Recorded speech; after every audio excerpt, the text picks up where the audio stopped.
तारीख आज 24 नवंबर 2025, दिन सोमवार, हिंदी तिथि चतुर्थी। और आइए बात करते हैं आज के मुख्य समाचार में देश भर की तमाम बड़ी खबरों पर नजर डालते हैं। देखिए दोस्तों, एक तो आज के दिन सिख धर्म के 9वें गुरु श्री तेग बहादुर जी का शहीदी दिवस है और इस मौके पर उन्हें कोटि कोटि नमन। और इस शहीदी दिवस के मौके पर कई राज्य सरकारों ने छुट्टियों की भी घोषणा की है, लेकिन कंफ्यूजन इस बात को लेकर है कि 24 या 25 नवंबर को आखिर स्कूलों में गुरु तेग बहादुर बलिदान दिवस की छुट्टी कब रहेगी। तो दोस्तों, ज्यादातर सरकारों ने इस बार छुट्टी 25 नवंबर को घोषित की है। देखिए, उत्तर प्रदेश में भी 24 की बजाय कल 25 को छुट्टी रहेगी। स्कूल, कॉलेज, ऑफिस वगैरह सब कुछ बंद रहेंगे। इसी तरह से दिल्ली में भी गुरु तेग बहादुर जी के इस 350वें शहीदी दिवस पर रेखा गुप्ता सरकार की तरफ से 25 नवंबर को छुट्टी की घोषणा की है। हरियाणा, चंडीगढ़ में भी कल 25 तारीख को छुट्टी रहेगी। श्री गुरु तेग बहादुर जी का जन्म 21 अप्रैल 1621 में हुआ था और निधन 24 नवंबर 1675 में हुआ था। विश्व के इतिहास में इन्हें धर्म और मानवीय मूल्यों, आदर्शों एवं सिद्धांत की रक्षा के लिए अपने प्राणों की आहुति देने के वीर के रूप में जाना जाता है। और वहीं दोस्तों, आज सोमवार को चतुर्थी व्रत भी रहेगा, तो गणेश जी और शिव जी की पूजा का विशेष महत्व रहेगा।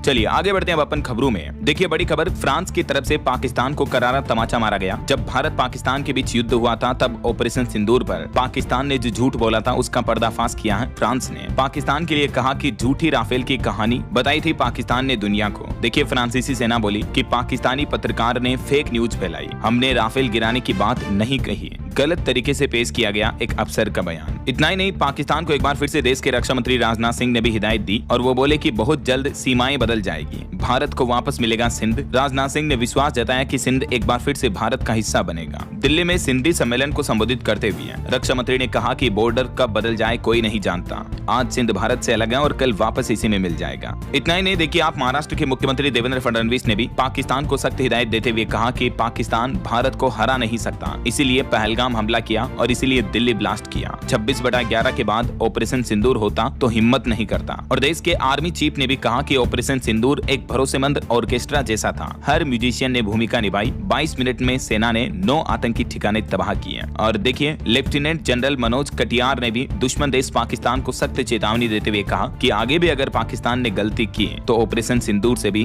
बुरे परिणाम होंगे। चलिए अगला अपडेट देखिए, भारत की इकोनॉमी पर अच्छी खबर आ रही है कि जब अमेरिकी टैरिफ वॉर से पूरी दुनिया परेशान थी, तब भी भारत ने मार दिया मौके पर चौका। बात कुछ यूं है दोस्तों कि ट्रंप के भारी भरकम टैरिफ के बावजूद भी भारत का एक्सपोर्ट शेयर यूएई, चीन, वियतनाम, जापान और हांगकांग इन देशों में तेजी से बढ़ा है। और हाल ही में आपको पता होगा, सरकार ने एक्सपोर्टर्स के लिए 45,000 करोड़ रुपए का राहत पैकेज भी मंजूर किया है, तो इससे भी आगे फायदा मिलेगा। और भारत ने तेल आपूर्ति को रीबैलेंस कर महंगे झटकों से बचने की कोशिश भी की है। चलिए अगली बड़ी अच्छी खबर आ रही, फ्लाइट से सफर करने वालों के लिए खुशखबरी। अब लास्ट मिनट पर भी अगर आप टिकट कैंसिल करोगे तो आपको रिफंड मिल पाएगा। दरअसल फ्लाइट टिकट रिफंड को लेकर सरकार नियमों में बदलाव करने जा रही है, जिसके तहत ये प्रावधान होगा कि अगर मेडिकल इमरजेंसी की वजह से कोई हवाई यात्री अपना हवाई टिकट कैंसिल करता है तो अंतिम समय में भी उसे 80% तक राशि का रिफंड वापस मिल सकेगा। ये सरकार का प्लान है ना। और अगली बड़ी चौंकाने वाली खबर देखिए दोस्तों, बिहार राज्य में एक नई आफत आ गई है। मां के दूध में मिला कैंसर वाला जहर, संकट में आए बिहार के 6 जिलों के नौनिहाल नन्हे मुन्ने बच्चे। जी हाँ, वैज्ञानिकों की स्टडी में चौंकाने वाला खुलासा हुआ दोस्तों कि बिहार में महिलाओं के ब्रेस्ट मिल्क में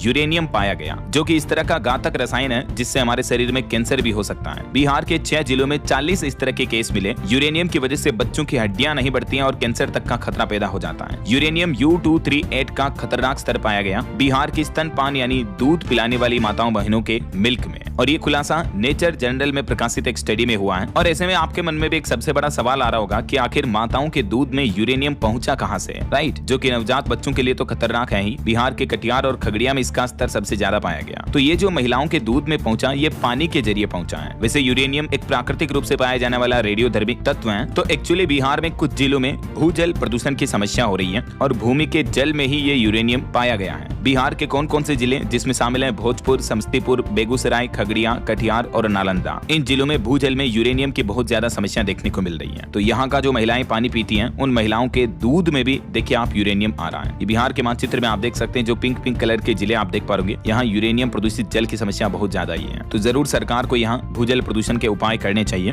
और चलिए अगली बड़ी खबर देखिए, रेल यात्रियों के लिए अच्छी खबर है। ट्रेनों में लगेंगे RO सिस्टम, जिससे पैसेंजर्स को स्वच्छ जल मिल पाएगा। इंडियन रेलवे की तरफ से नई पहल की जा रही ट्रेन सफर के दौरान अब आपको आरओ फिल्टर्ड वाटर मिलेगा, है ना। और वहीं देखिए बड़ी खबर, कल 25 नवंबर को दिल्ली के जंतर मंतर पर होगी पुरानी पेंशन महारैली। हरियाणा स्कूल लेक्चरर एसोसिएशन हसला की तरफ से ये चेतावनी दी गई, एक अभियान चलाया जाएगा और 25 नवंबर को दिल्ली के जंतर मंतर पर ये राष्ट्रीय पुरानी पेंशन महारैली के लिए आमंत्रित किया गया है। वहीं खबर देखिए, केंद्र सरकार ने एनएच यानी नेशनल हाईवे 154A पर तटबंधों की मरम्मत के लिए 93 करोड़ रुपए की धनराशि बजट मंजूर किया। और आज उत्तर प्रदेश की राज्यपाल आनंदीबेन सोमवार को करेगी 19वीं राष्ट्रीय जम्बोरी का उद्घाटन। भारतीय स्काउट्स एंड गाइड्स को मिलेगी वैश्विक पहचान। यूपी के लखनऊ में एक कार्यक्रम का आयोजन होगा। वहीं खबर आ रही, जैव विविधता यानी बायोडायवर्सिटी के संरक्षण के लिए भी झारखंड सरकार को 100 करोड़ रुपए का बजट देगा केंद्र। इसके जरिए एक डिजिटल डेटाबेस बनाया जाएगा पारिस्थितिकी तंत्र में जैव विविधता को बचाने के लिए, है ना। और खबर देखिए दोस्तों, प्रधानमंत्री नरेंद्र मोदी जो हाल ही में G20 में शामिल होने के लिए गए थे, तो उन्होंने G20 मीटिंग के दौरान दुनिया भर के देशों से अपील की और कहा कि मानव केंद्रित तकनीक और वैश्विक AI कॉम्पैक्ट की जरूरत है। पीएम मोदी बोले कि आतंकवाद में AI का इस्तेमाल प्रतिबंधित किया जाए। G20 समिट में उन्होंने कहा कि टेक्नोलॉजी फाइनेंस सेंट्रिक नहीं बल्कि ह्यूमन सेंट्रिक होनी चाहिए। और G20 में एक और बड़ा ऐलान हुआ,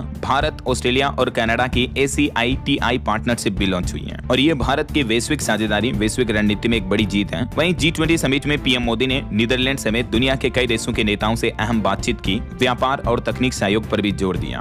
और इस बार G20 में पहली बार मेजबानी हैंडओवर नहीं हुई। अमेरिकी राष्ट्रपति डोनाल्ड ट्रंप के न आने से पूरा साउथ अफ्रीका नाराज था। अमेरिका बोला कि ये ठीक नहीं किया। चलिए अगली खबर देखिए दोस्तों, पंजाब में विवाद के बाद केंद्र सरकार ने सफाई दी और कहा कि चंडीगढ़ पर कोई नया विधेयक पेश नहीं किया जाएगा। वहीं खबर आ रही है कि इस शहर में पेट्रोल डीजल गाड़ियों से अब किसी भी तरह की डिलीवरी बंद होगी। ई कॉमर्स प्लेटफॉर्म या एग्रीगेटर्स वगैरह जैसे अमेजोन, फ्लिपकार्ट, जोमेटो, स्विगी, इनकी डिलीवरी 1 जनवरी 2026 से बंद कर दी जाएगी पेट्रोल डीजल वाहनों के जरिए। और वो शहर है उत्तर प्रदेश का नोएडा शहर। यहाँ बढ़ते प्रदूषण को देखते हुए सरकार की तरफ से नया आदेश जारी किया है। 1 जनवरी 2026 से नोएडा में आपको सिर्फ पर्यावरण इको फ्रेंडली वाहन ही नजर आएंगे। ज्यादातर इलेक्ट्रिक व्हीकल्स पर ही फूड डिलीवरी वगैरह सब की जाएगी, है ना। और वहीं यूपी वासियों के लिए एक और अच्छी खबर है, बिजली विभाग ने शानदार ऑफर निकाला है। बकाया बिजली बिल पर 50% तक की छूट मिलेगी। अगले महीने 1 दिसंबर 2025 से ही उत्तर प्रदेश सरकार बिजली बिल राहत योजना शुरू करने जा रही है, जिसके तहत अगर आपका काफी महीनों, कई सालों पुराना बकाया बिजली बिल है तो उसे आप एक साथ जमा कर सकते हैं। पहली बार पूरा सरचार्ज माफ होगा और बकायेदारों को कई बड़े फायदे होंगे। बिजली विभाग ने बताया कि सभी श्रेणी के उपभोक्ताओं को लाभ मिलेगा। तो यूपी में आप 1 दिसंबर से ही इस योजना का लाभ ले सकते हैं, है ना। चलिए अगला अपडेट देखिए, एक चौंकाने वाली रिपोर्ट सामने आ रही है कि धर्मस्थला के आसपास 25 सालों में 989 अप्राकृतिक मौतें हुई। अब सबसे बड़ा सवाल ये कि ये मर्डर है या मॉक्स। कर्नाटक के 800 साल पुराने मंदिर पर सवाल पैदा हो रहे हैं, जो कर्नाटक का धर्मस्थला है। दक्षिण कन्नड़ जिले में 12,000 की आबादी वाला छोटा सा कस्बा। यहाँ एंट्री करते ही भगवान शिव के प्रति दृढ़ आस्था का एहसास होने लगता है। और ये मंदिर 800 साल पुराना जितना पौराणिक है दोस्तों, इसके रहस्य भी उतने ही पुराने हैं। रिपोर्ट्स के मुताबिक 2001 से लेकर अब तक यहाँ 989 अप्राकृतिक मौतें हुई हैं। और हैरानी की बात यह है कि आज तक कोई अपराधी नहीं निकला। ऐसे में सवाल ये कि आखिर ये मौतें क्यों हुई।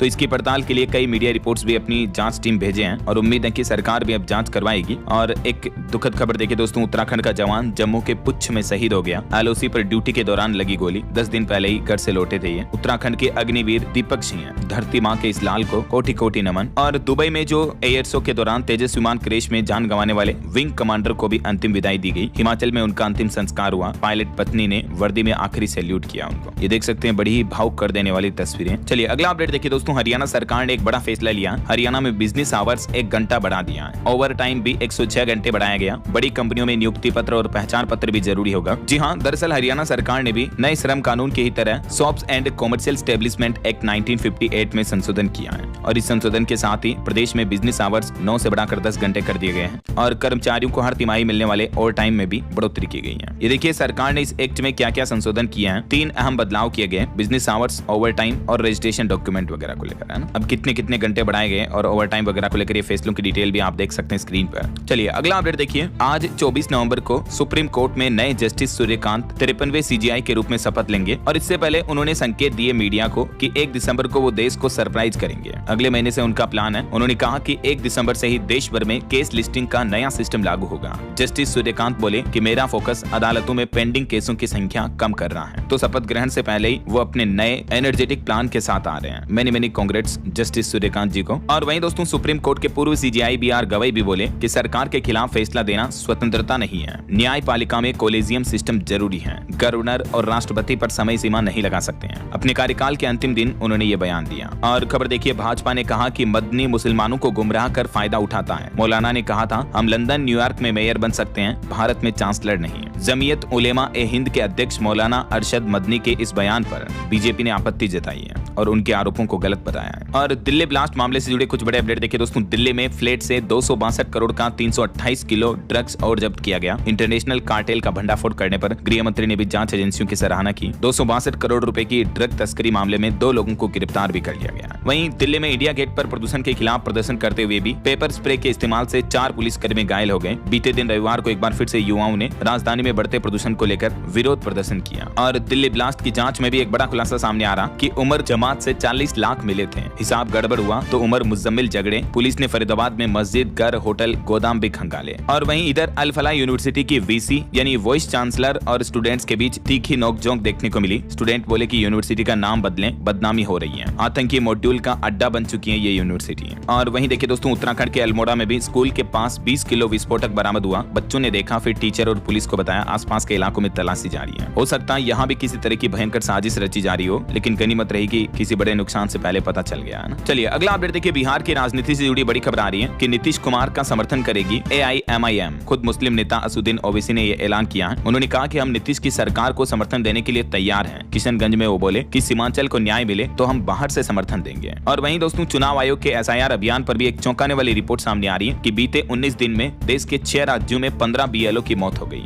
SIR अभियान के दौरान गुजरात और मध्य प्रदेश में 4-4, जबकि पश्चिम बंगाल में 3 और राजस्थान, तमिलनाडु और केरल में भी 3 मौतें हो चुकी हैं। अभी देश के 12 राज्यों और केंद्र शासित प्रदेशों में आपको पता होगा चुनाव आयोग की तरफ से SIR अभियान चलाया जा रहा। और ऐसे में BLO यानी बूथ लेवल अफसरों की मौतें चिंता का कारण बनती जा रही हैं। कुछ जगहों पर तो BLO अपनी खुद की जीवन लीला समाप्त कर रहे हैं, जैसे पश्चिम बंगाल वगैरह में। और मध्य प्रदेश में 2 BLO को हार्ट अटैक भी आ गया। तो इन BLO के मृतकों के परिजनों का कहना है कि ज्यादा काम और लक्ष्य पूरा करने के दबाव के पीछे मौतों का कारण बताया जा रहा है। इधर विपक्षी राजनीतिक पार्टियां भी कह रही हैं कि नोटबंदी और लॉकडाउन की ही तरह SIR भी जल्दबाजी में लिया गया फैसला है। BLO की मौतों पर कांग्रेस ने यह हल्ला बोल किया। इतना ही नहीं, राहुल गांधी तो बोले कि SIR की आड़ में पूरे देश में अराजकता फैलाई जा रही है। तो अब कांग्रेस इस SIR के खिलाफ विरोध प्रदर्शन भी करेगी। मध्य प्रदेश में भी देखिए 2 जिलों में 2 BLO की मौत हो गई। परिजनों ने काम के दबाव का आरोप लगाया, क्योंकि चुनाव आयोग, इलेक्शन कमीशन का वर्किंग प्रेशर बहुत ज्यादा बना हुआ BLO पर। बंगाल में भी देखिए SIR के बीच स्कूलों में भी काम करने के लिए किया जा रहा मजबूर। शिक्षकों ने चुनाव आयोग से शिकायत की और कहा कि उधर पढ़ाने का काम का प्रेशर और इधर SIR प्रक्रिया का प्रेशर। तो टीचर्स काफी परेशान है आजकल, है ना। और इधर SIR के सवाल पर झारखंड राज्य में भी राजनीतिक तूफान आ गया। मंत्री बोले कि किसी भी कीमत पर हम झारखंड राज्य में SIR लागू नहीं होने देंगे। और वहीं पॉलिटिक्स से एक और खबर देखिए। साउथ एक्टर विजय की पार्टी में जो करोड़ भगदड़ का मामला देखने को मिला था, तो उसके तकरीबन 2 महीने बाद विजय का इंडोर कैंपेन हुआ। महज 2000 लोगों को QR कोड के जरिए एंट्री दी गई। पार्टी वर्कर्स ने पुलिस से सीखा भीड़ का मैनेजमेंट। चलिए अगली बड़ी खबर देखिए। रूसी कंपनियों पर अमेरिकी प्रतिबंध लागू हुआ और इससे भारत के तेल आयात पर भी असर पड़ने की आशंका है, क्योंकि मीडिया रिपोर्ट्स आ रही हैं कि अमेरिका के नए प्रतिबंधों की वजह से भारत की ऑयल सप्लाई रुक सकती है। रूसी तेल पर बड़ी चोट लग सकती है। तो इस वजह से पेट्रोल डीजल के रेट्स भी आपको कुछ महंगे देखने को मिल सकते हैं आने वाले कुछ दिनों में। कुछ और इंटरनेशनल न्यूज अपडेट देखिए दोस्तों। कनाडा करेगा अपनी नागरिकता कानून में बदलाव, हजारों भारतीयों को मिलेगा डायरेक्ट फायदा। कनाडा की तरफ से सिटीजनशिप एक्ट में कुछ बदलाव किए जा रहे हैं, जिससे भारतीय मूल के परिवारों को फायदा होगा। नए नियमों के मुताबिक विदेश में जन्मे बच्चों को भी अब कनाडा की नागरिकता यानी सिटीजनशिप मिल पाएगी,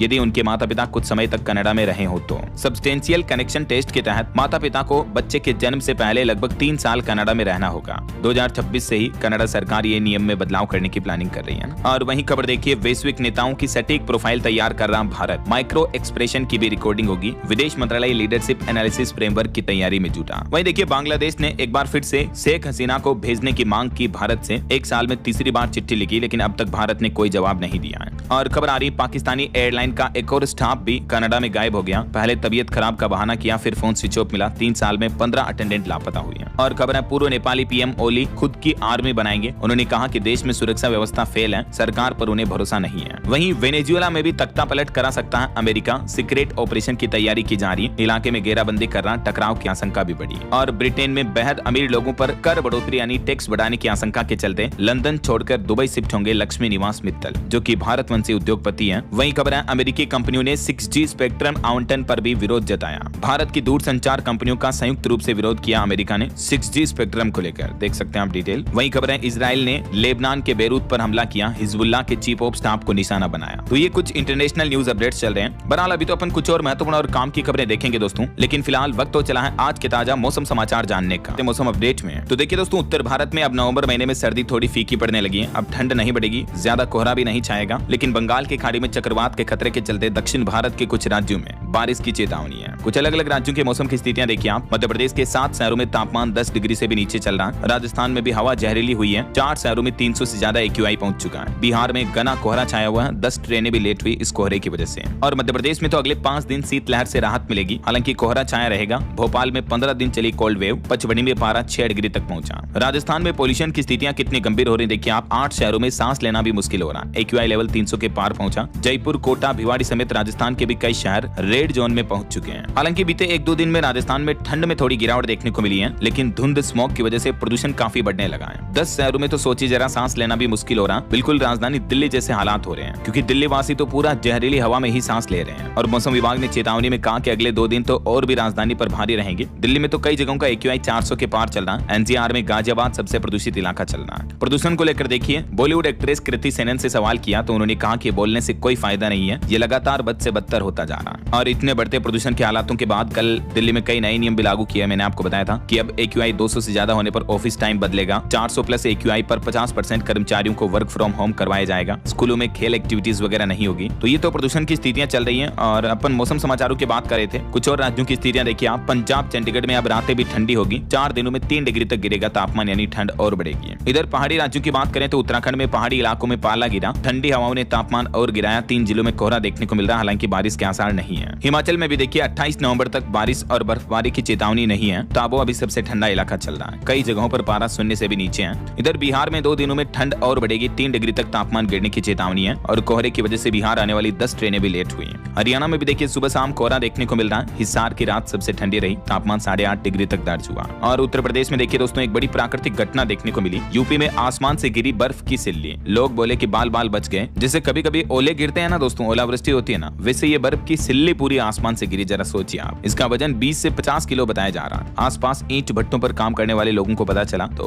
लोगों की भीड़ जुट गई। लोग बोले कि बाल बाल बचे हम तो। हालांकि ये सिल्ली नीचे गिरने के बाद तो बिखर गई। और बाकी दोस्तों, अगले 24 घंटों के दौरान देश भर में मौसम की संभावित गतिविधियां क्या रह सकती हैं, देख सकते हैं आप। दक्षिण भारत के कुछ राज्यों में बारिश देखने को मिल सकती है, जैसे केरल, तमिलनाडु, लक्षद्वीप, रायलसीमा वगैरह दक्षिण कर्नाटक में। इसके अलावा कुछ पूर्वी असम, अरुणाचल प्रदेश, नागालैंड, मणिपुर, मिजोरम वगैरह में भी चिटपुट बारिश की संभावना है। बाकी मध्य भारत और उत्तरी भारत के अधिकतर राज्यों में मौसम साफ रहेगा, बारिश वगैरह नहीं होगी। ओके, और चलिए मौसम के बाद अब अपन कुछ मार्केट अपडेट्स पर भी नजर डाल लेते हैं। तो खबर आ रही कि निफ्टी अभी ऑल टाइम हाई से 200 अंक दूर है। क्या इस सप्ताह शेयर मार्केट 26,277 को पार करेगा या फिर 25,800 का लेवल टूटेगा? तो ये तो वक्त ही बताएगा, क्योंकि 2-3 दिन की छुट्टियों के बाद आज स्टॉक मार्केट वापस ओपन होने जा रहा। और निवेशकों के लिए खबर आ रही, ब्लू चिप फंड्स ने 1 साल में दिया 17% तक का रिटर्न। बाजार में उतार चढ़ाव के बीच इसमें निवेश कम रिस्की बताया जा रहा है। वहीं सरकार ने जो नए लेबर कोड पेश किए, उन पर एक रिपोर्ट सामने आ रही कि इनकी वजह से टेक होम सैलरी कम हो सकती है। बेसिक पे अब CTC का कम से कम 50% होना जरूरी होगा। हालांकि सरकार के नियमों से PF और ग्रेच्युटी में कंट्रीब्यूशन बढ़ेगा, है ना। और बड़ी चौंकाने वाली खबर तो ये देखिए दोस्तों, प्रसिद्ध किताब के लेखक रिच डैड पुअर डैड के जो राइटर हैं, उन्होंने शेयर मार्केट को लेकर बड़ी गिरावट की चेतावनी दी है। रॉबर्ट कियोसाकी इनका नाम है। इन्होंने चेतावनी में कहा कि मार्केट में क्रेश आ रहा है, रियल एस्टेट भी गिरेगा, चांदी खरीद लो। वो बोले कि भयंकर क्रेश आ गया। 2013 में भी उन्होंने अलर्ट किया था। उन्होंने कहा कि सोना चांदी खरीद लो, यही सिर्फ हमारा सहारा होगा जब मार्केट पूरा क्रेश हो जाएगा। तो वहीं खबर आ रही है, बदलने वाली है भारत की फाइनेंस दुनिया। UPI के बाद हर संपत्ति डिजिटल टोकन बनने जा रही है। टोकनाइजेशन सिस्टम पर भारत सरकार और RBI मिलकर लगातार वर्क कर रहे हैं ऐसा। और देखिए FPI यानी फॉरेन पोर्टफोलियो निवेशक ने, विदेशी निवेशक जो है, उन्होंने नवंबर महीने में 3,504 करोड़ रुपए का निवेश किया। अच्छा, वैसे स्टॉक मार्केट में निवेश का तरीका भी जल्दी बदल जाएगा। सरकार 3 बड़े बिल लाने जा रही है जिनको मर्ज करेगी। आम निवेशकों को फायदा होगा। स्टॉक मार्केट में इन्वेस्टमेंट वगैरह को लेकर सरकार की नई प्लानिंग है ना। चलिए आगे बढ़ते हैं अपन खबरों में। देखिए खबर कुछ खेल समाचार से जुड़े अपडेट। 5000 खिलाड़ी 24 खेल खेलो इंडिया इंडिया यूनिवर्सिटी गेम्स के लिए तैयार है राजस्थान। कई बड़े दिग्गज भी इसमें हिस्सा लेंगे। वहीं भारत के लिए बड़े गर्व की बात है कि भारत ने जीता पहला blind women's T20 world cup. Nepal को 7 विकेट से फाइनल में हराया। टूर्नामेंट में पाकिस्तान और ऑस्ट्रेलिया को भी हराया। आखिरकार भारत की बेटियों ने एक बार फिर से इतिहास रच दिया। वुमेन्स वर्ल्ड कप के बाद ब्लाइंड महिला T20 वर्ल्ड कप में भी जीत हासिल की है। वहीं खबर है सेटलर लक्ष्य सेन ने भी ऑस्ट्रेलियन ओपन जीता। मात्र 38 मिनट में फाइनल अपने नाम किया। जापान के यूसी तनाका को हराया। और राजस्थान के कोटा की अरुंधति चौधरी भी बनी world champion. Boxing world cup में स्वर्ण पदक जीता। इन्होंने भी गोल्ड मेडल जीता है। नोएडा में आयोजित बॉक्सिंग वर्ल्ड कप के फाइनल में उन्होंने गोल्ड जीता है। और खबर आ रही भारत दक्षिण अफ्रीका के बीच T20 का फाइनल मैच हिमाचल प्रदेश के धर्मशाला में होगा। ऑनलाइन टिकट की बिक्री भी शुरू हुई। चलिए स्पोर्ट्स न्यूज के बाद आगे बढ़ते हैं खबरों में। देखिए आरएसएस प्रमुख मोहन भागवत लखनऊ में बोले कि धर्म के लिए लड़ना होगा। योगी बोले कि आरएसएस सामाजिक समर्थन से चलता है, विदेशी फंडिंग से नहीं। वहीं प्रधानमंत्री नरेंद्र मोदी भी अयोध्या में आएंगे। कल 25 नवंबर को रोड शो करेंगे। राम मंदिर के ऊपर मंडराया सेना का हेलीकॉप्टर भी। दुल्हन जैसी सजाई गई अयोध्या राम नगरी भी है, क्योंकि आपको पता होगा कल 25 नवंबर को अयोध्या में राम मंदिर ध्वजारोहण का कार्यक्रम होगा और इसीलिए 26 नवंबर तक अयोध्या में भारी वाहनों का प्रवेश भी बंद रहेगा। मालवाहक वाहन प्रतिबंधित रूट से नहीं आ सकेंगे, है ना। और वहीं खबर आ रही है स्मृति मंदाना और पलाश मुछाल की शादी टली। स्मृति के पिता की तबीयत बिगड़ने के बाद ये फैसला लिया। और खबर देखिए राजस्थान के उदयपुर में रॉयल वेडिंग में शामिल हुए अमेरिकी राष्ट्रपति डोनाल्ड ट्रंप के बेटे भी हैं। ब्लैक कलर के आउटफिट में नजर आए हॉलीवुड सिंगर जेनिफर लोपेज ने भी परफॉर्मेंस दी। ये शादी से जुड़ी कुछ तस्वीरें भी आप देख सकते हैं।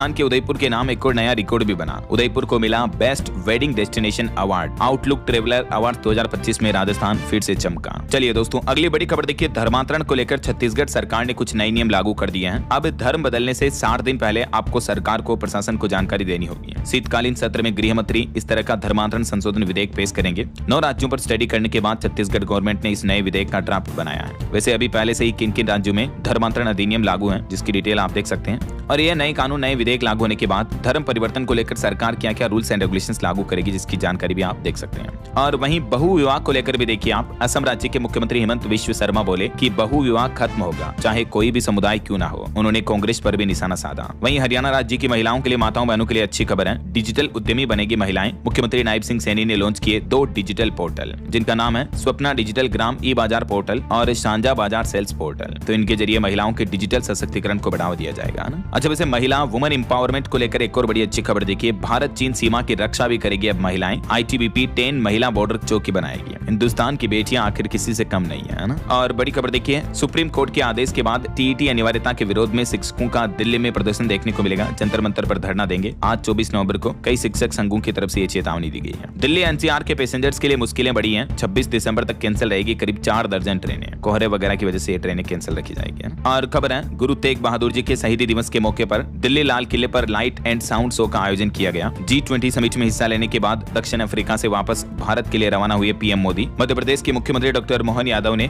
150 बेड वाले सिविल अस्पताल की बिल्डिंग का उद्घाटन किया विदिशा में। उनके साथ केंद्रीय मंत्री शिवराज सिंह चौहान भी मौजूद रहे। भारत के विदेश मंत्री डॉक्टर एस जयशंकर ने यूक्रेनी काउंटर पोर्ट से बातचीत की। युद्ध की ब्रीफिंग भी ली। अमेरिकी राष्ट्रपति डोनाल्ड ट्रंप भी बोले कि यूक्रेन युद्ध कभी नहीं होना चाहिए था, हमें इसे खत्म करना ही होगा। किसी न किसी तरह इसे खत्म होना ही होगा। तो ये तो रही कुछ हेडलाइंस न्यूज सुर्खियां। चलिए आगे बढ़ते हैं खबरों में। देखिए आप वाणिज्य मंत्री पीयूष गोयल बोले कि 2 चरणों में लागू हो सकता है इंडिया इजराइल के बीच FTA यानी फ्री ट्रेड एग्रीमेंट, मुक्त व्यापार समझौता। और इसका मकसद है दोनों देशों में बाजार पहुंच बढ़ाई जाएगी, निवेश आसान किए जाएंगे, तकनीकी सहयोग पर मिलकर काम करेंगे। और खबर है दोस्तों भारत के उद्योगपति गौतम अडानी ने खरीदा ट्रेड केशल टेक पार्क। 231 करोड़ रुपए खर्च किए इसके लिए। भारतीय नौसेना के लिए अच्छी खबर है। INS माहे जिसे समंदर का साइलेंट किलर कहा जाता है वो आखिरकार इंडियन नेवी में शामिल हो गया और इससे भारतीय नौसेना की ताकत और बढ़ेगी है ना। वहीं खबर देखिए लाडो लक्ष्मी योजना में बदलाव करेगी हरियाणा सरकार। इसका खाका भी तैयार हो चुका है। अब हर 6 महीने में 12,600 रुपए मिलेंगे। महिलाओं को मासिक भत्ते की जगह साल में 2 बार एक मुश्त धनराशि देने की तैयारी कर रही है हरियाणा गवर्नमेंट। जो हर महीने दिए जाते हैं ना उसकी बजाय हर 6 महीने में 12,500 रुपए के लगभग दिए जाएंगे। तो ये हरियाणा सरकार लाडो लक्ष्मी योजना में अहम बदलाव करने जा रही है। अभी आपको पता होगा हर महीने सरकार 2100 रुपए मासिक देती है, उसकी बजाय 6 महीने के एक साथ दिए जाएंगे ऐसा। और देखिए हरियाणा में अब पत्र लिखने पर मिलेंगे इनाम। लोगों में लिखने की आदत डालने के लिए डाक विभाग की तरफ से नई पहल की गई है। 2.5 अक्षर पत्र लेखन प्रतियोगिता का आयोजन किया जा रहा है इंडिया पोस्ट की तरफ से। इस प्रतियोगिता का उद्देश्य है युवाओं में रचनात्मक और लेखन कौशल को बढ़ावा देना। तो 15 दिसंबर तक आप अपने पत्र मुख्य पोस्ट मास्टर जनरल को भेज सकते हैं। और भी आप इंडिया पोस्ट के पोर्टल पर इस कॉन्टेस्ट के बारे में डिटेल जानकारी चेक कर लीजिएगा। विजेताओं को नगद पुरस्कार भी दिए जाएंगे। चलिए खबर देखिए बिहार में स्कूलों में लागू होगा नया सिस्टम। ऑनलाइन अटेंडेंस के लिए बांटे जा रहे हैं टेबलेट भी। जल्द ही छात्रों और शिक्षकों की हाजिरी कंप्लीटली डिजिटल की जाएगी है ना। और उत्तराखंड सरकार का बड़ा फैसला देखिए। वन्य जीव के हमलों में घायलों का भी होगा मुफ्त इलाज। उनका पूरा खर्च अब उत्तराखंड सरकार उठाएगी, मुख्यमंत्री पुष्कर सिंह धामी ने खुद ये घोषणा की है। वहीं खबर है अब सभी राज्य विश्वविद्यालयों में तैनात होंगे professor of practice. Uttar Pradesh सरकार ने यूनिवर्सिटी में एजुकेशन लेवल को बेहतर करने के लिए ये नई घोषणा की है। और किसान भाई लोगों के लिए भी अच्छी खुशखबरी है। ड्रोन से मात्र 5 मिनट में 1 एकड़ खेती में यूरिया का छिड़काव हो पाएगा। 150 रुपए तक की बचत भी होगी। केंद्र सरकार किसानों को आधुनिक खेती के लिए प्रोत्साहित कर रही है और इसी बीच उत्तर प्रदेश समेत कई राज्यों में स्टेट गवर्नमेंट भी ड्रोन को बढ़ावा दे रही है ताकि नई तकनीक से किसानों को खेती में अपग्रेड किया जा सके और खर्चा भी कम हो, काम समय पर और जल्दी से हो जाए। चलिए खबर देखिए, अमेज़न वीडियो ने लॉन्च किया AI generated video recap feature, जिसमें प्रदर्शकों को पिछले सीजन की AI जनरेटेड वीडियो समरी मिल जाएगी, जैसे आप वेब सीरीज वगैरह देखते हो ना, तो उसके बारे में ना।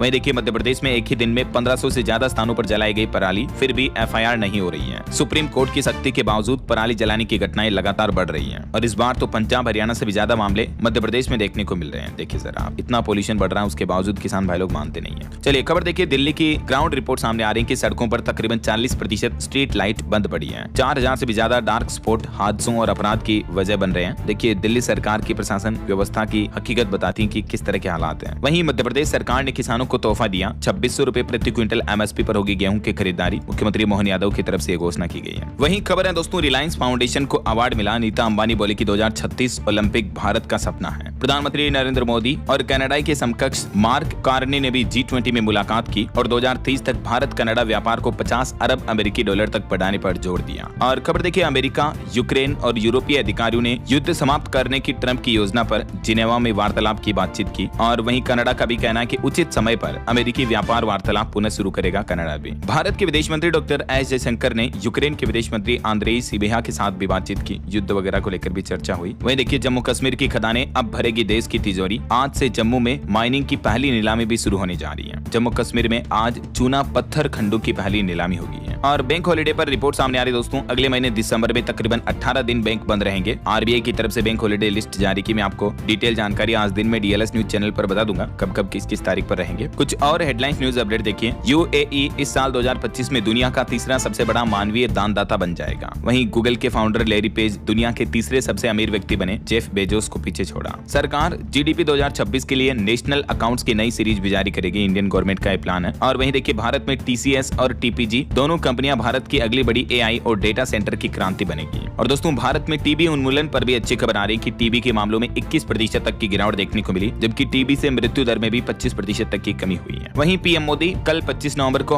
अयोध्या के साथ ही हरियाणा के कुरुक्षेत्र का भी दौरा करेंगे। धार्मिक, सांस्कृतिक और विकास की दृष्टि से उनका यह दौरा काफी महत्वपूर्ण माना जा रहा है। रक्षा मंत्री राजनाथ सिंह भी हरियाणा में अंतर्राष्ट्रीय गीता महोत्सव कार्यक्रम में हरियाणा पवेलियन का उद्घाटन करेंगे आज। और रेलवे की एक नई प्लानिंग देखिए, अब वेटिंग रूम में नहीं बल्कि प्लेटफॉर्म पर ही खाइए ब्रांडेड खाना। जी हाँ, रेलवे बोर्ड केटरिंग की पॉलिसी में बड़ा बदलाव करने जा रहा। अब मैकडॉनल्ड्स, KFC जैसे प्रसिद्ध वेल नोन ब्रांड्स आपको रेलवे स्टेशन प्लेटफॉर्म वगैरह पर नजर आएंगे, है ना। और देखिए, अब YouTube पर ही आप अपने दोस्तों से चैट भी कर पाएंगे और वीडियो शेयर भी कर पाएंगे। बिल्कुल फेसबुक, इंस्टाग्राम की तरह YouTube कंपनी इस नए फीचर की टेस्टिंग भी शुरू कर चुकी है। देश की राजधानी दिल्ली में अभिभावक ध्यान दें, नर्सरी दाखिले के लिए 4 दिसंबर से ही प्रक्रिया शुरू हो जाएगी। चलिए कुछ और स्टेट न्यूज अपडेट देखिए फटाफट से। राजस्थान के मुख्यमंत्री भजनलाल शर्मा की पहल, दुर्लभ बीमारियों से पीड़ित बच्चों के लिए वरदान बनी मुख्यमंत्री आयुष्मान बाल संबल योजना। निःशुल्क इलाज का प्रावधान भी है इस योजना में। और वहीं राजस्थान में 85 नई पंचायत समितियां बनाएगी। अब 450 प्रधान बनेंगे। और राजस्थान में CMR में मुख्यमंत्री भजनलाल ने खुद बच्चों को पोलियो की दवा पिलाई और पल्स पोलियो अभियान की शुरुआत की। वहीं बीजेपी कार्यालय में भी 1 दिसंबर से राजस्थान में मंत्री करेंगे जन सुनवाई।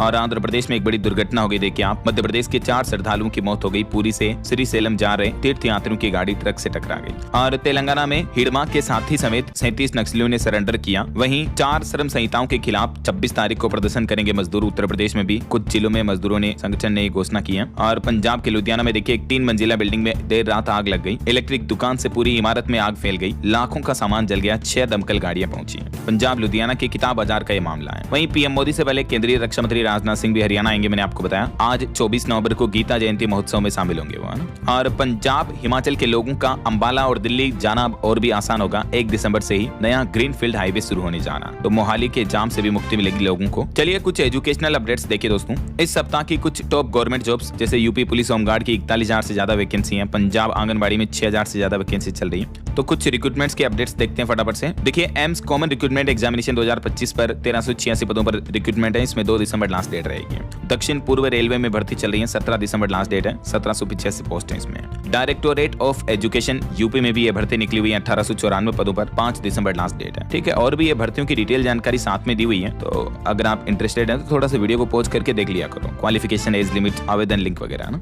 और पश्चिम बंगाल में देखिए WB board of primary education में 2308 पदों पर भर्ती निकली हुई है। लास्ट डेट इसकी कल ही है, 25 नवंबर। इसके अलावा एक और लास्ट डेट रिमाइंडर जॉब्स आपको बता दूं, बिहार में 14,921 पदों पर भर्ती के लिए आवेदन की आखिरी तारीख आज ही है, 24 नवंबर, ठीक है ना। तो इंटरेस्टेड कैंडिडेट आवेदन कर सकते हैं। और पंजाब आंगनबाड़ी में भर्ती निकली हुई है, 6,110 पदों की भर्ती चल रही है, 10 दिसंबर लास्ट डेट रहेगी। और यूपी पुलिस होमगार्ड में भी 17 दिसंबर 2025 लास्ट डेट रहेगी, भर्ती चल रही है। बहुत अच्छी बड़ी भारी संख्या में वैकेंसी आई है, 41,424 पदों पर। ओके, और चलिए अंत में आज के राशिफल पर नजर डाल लेते हैं। देखिए दोस्तों, सोमवार आज कर्क, कन्या, वृश्चिक और धनु राशि के लोग थोड़ा सतर्क रहें। तुला और मीन राशि के लोगों को लाभ मिल सकता है। बाकी आज से ये जो पूरा सप्ताह रहेगा 30 नवंबर तक, ये मिथुन राशि के लोगों के लिए सलाह है कि आप दूसरों के मामलों में ना उलझें। कुंभ राशि के लोग इस दरमियान किसी धार्मिक यात्रा पर भी जा सकते हैं। बाकी और भी कुछ अलग अलग राशियों का राशिफल आप देख ही सकते हैं स्क्रीन पर। और इसी के साथ अगर आपको वीडियो अच्छा लगा तो इसे लाइक करना, शेयर भी करना, न्यूज चैनल को सब्सक्राइब करके बेल आइकन जरूर दबा देना, रोजाना ऐसी इन्फॉर्मेटिव जानकारियां, महत्वपूर्ण समाचार देखते रहने के लिए। ओके, ख्याल रखिएगा अपने आप का, अपने परिवार का। मिलेंगे अगले नेक्स्ट अपडेट में, तब तक के लिए जय हिंद, जय भारत,